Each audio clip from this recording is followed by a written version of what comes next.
ئێستا لێژنەی باڵای فتووە لە هەرێمی کوردستان سەبارەت بە نەشتەرگەری جوانکاری کۆمەڵک ڕوونکردنەوەیدا لە هەندێک جوانکاریەکان باسی لەوە کرد کە لە ڕووی شەرعەوە ئارامە لە هەندێکی ڕێگای پێدا ئەو جوانکاریانێک کە بەهۆی ڕووداوی هاتوچۆ و کۆمەڵێک شتی تر بۆ ڕوونکردنەوەی زیاتر ئێستا من لای دکتۆر حەسەن پشتەری ئەندامی لێژنەی باڵای فتووە لە هەرێمی کوردستان. دکتۆر ئەگەر بۆمان ڕوون بکەیەوە لە لێژنەی باڵای فتووە چی حرام کراوە سەبارەت بە نەشتەرگەری جوانکاری؟ بسم الله الرحمن الرحيم الحمد لله رب العالمين وأفضل الصلاة وأتم التسليم على سيدنا محمد وآله أجمعين. پێشەکی بەخێراتتان دەکەین. تەمان ئەو فتوایە دوای ئەوە هات کە کۆمەڵێکی خەڵکی زۆر لە هاوڵاتیان و پسپۆڕان و پزیشکان و ئەوانە پرسیاریان کرد سەبارەت بە کۆی نەشتەرگەری و ڕێکارەکانی بڵند جوانکاری ئافرەتان و پیاوان و ئەوانە پرسیار کرا و ئەنجومەنیش تەمان ئەنجومەنی باڵای فتواش هەر لە سۆنگەی دڵسۆزی بۆ دین و ژینی خەڵک ئەو فتوایی دەرکردووە. ئەو فتوایە بۆ خەڵکی پابند و ملتەزیمە بە دین و شەرع و شەریعەتەوە، کەسێک کە بێوێ ئیلتیزامی هەبێ پابند بێ بە شەریعەتەوە ئەم ڕوونکردنەوانەی پێدەدا.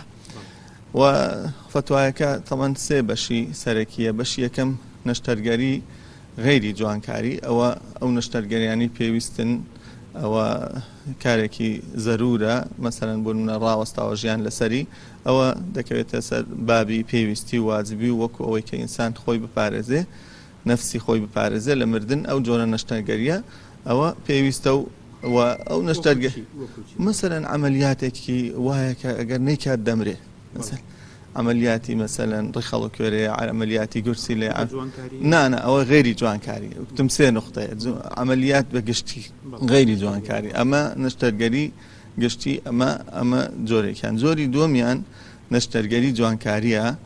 جوانکاری ئەنجا ئەو دەبێتە دوو بەش.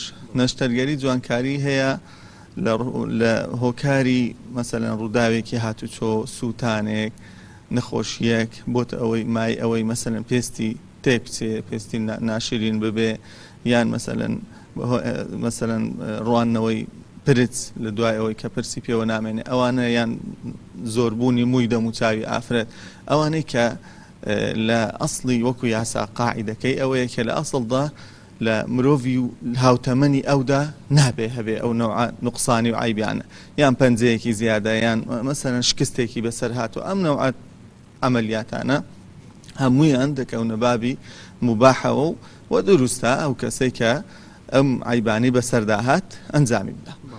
بەشی سێیەم ئەو جوانکاریانن کە ناپێویستن، پێویست نین. زۆر ئێستا کە بەداخەوە کە زۆرێک ڕوویان تێکردوە بە تایبەتی ئافرەتان، مەسەلەن لوتی بچووک دەکاتەوە کە هیچ عیبێکی نییە. مەسەلەن زۆربەی خەڵک ئاوایە کەچی لوتەکەی خۆی ئیلا وەکو عادەت و مۆدیلێک دەوێت بچووکی بکاتەوە، یان مەسەلەن چرچ و لۆچی دەموچاوی، ناوچەوانی، پێڵۆچاوی، ئەوانە لا دەبایان گوێچکەی خۆی بچووک دەکات. یان ئەو شتانەی کە ئێستا باوە لە سەنتەرەکانی جوانکاری، یان بۆتۆکس و فیلەر و ئەوەی کە لێویان ئەستور دەکەن، یان مەسەلەن هەندێک ئەوەی کە زۆر مەشهورە، ئەوانە هەمووی دەکەوێتە بابی ئیسراف و گوناه و تاوان. و ئەنجومەنی باڵای فتوە دوای گەڕانەوە بۆ بەڵگە شەرعیەکان و ئەدیلە و مەبەستەکانی شەریعەت و کۆی بەڵگە شەرعیەکانی دیکە بە حرامی داناوە ئەو نەوعە نەشتەرگەریانە.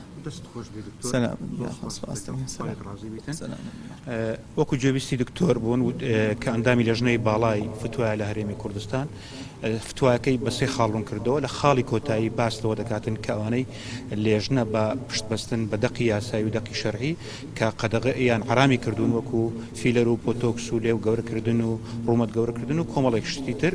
دکتۆر لە ڕوونکردنەوەکەیدا باسی کرد. دەگەڕێنەوە لاتە.